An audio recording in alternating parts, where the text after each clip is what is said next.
Hello guys! Welcome to my channel. Welcome to my channel. Hello guys, good morning, good afternoon, and good evening po.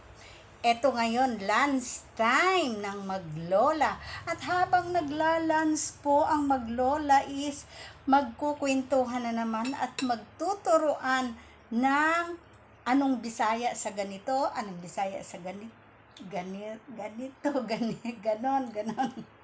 Ayan, ang ulam namin guys sa lunch na ito is, what's this? Fish.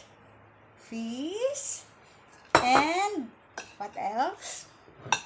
Dalawang klase lang po yung ulam namin. Ayan, may bawas na. Apritadang pork apritada. Ayan, start na po tayong kumain. Anak, kanina ka pa kumakain yata. Ano yung Bisaya ng malaki? Ayan, start na po kami magtanungan. Ano daw pong Bisaya ng malaki? Malaki. In English, big. Ang Bisaya po sa malaki is dako. Dako, kaayo ko og hungit. Ano Alam mo sabihin ba? kapag malaki yung pusa? Ang pusa kasi sa Bisaya is Iring. iring. Very good. Magaling na po yung aking estudyante. Iring. O di sabihin mo. Sige nga, try mo nga Dako ang iring? Dako ang iring. Ano ba? Dako ang iring. Tama. Tama naman. Pwede na yun.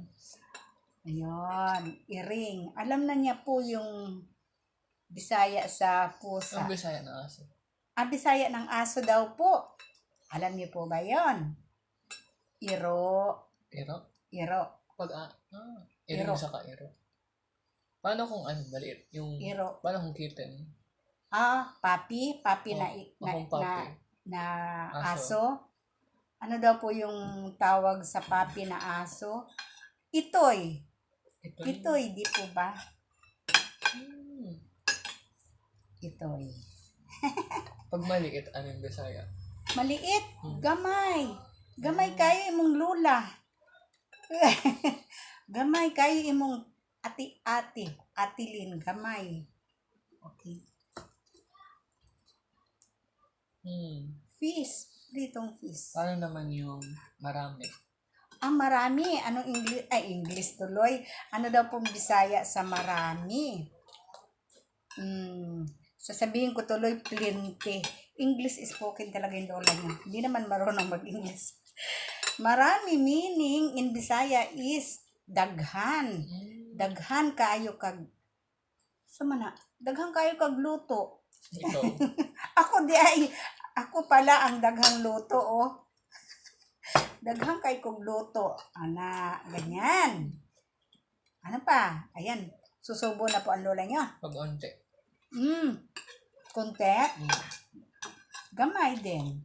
Gamay yan sa imong Gamay luto. Gamay, maliit. Pareho din. Pwedeng gamitin yung gamay, pwedeng gamitin sa gamaya kag luto. Oy. Gamay ning irua, anak. Gamay lagi imong kuan. Imong kamot. Ano ba yung kuan? Ang kuan,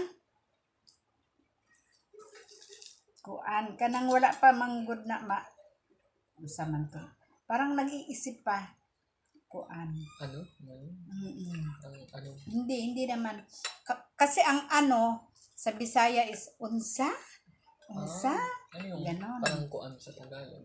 Yung parang kuan is yung parang hindi niya pa naiisip yung mga sinasabi niya. Ganon ba yun? Ba't yung tawag ng ibang tao sa sa ibang tao kuan? Si kuan, yung parang hindi mo na niya minimension yung yung name. Ganon. Kaya ginagamit nila yung words na kuan. Teka lang, malakas ba tong aking video? Wait, sorry.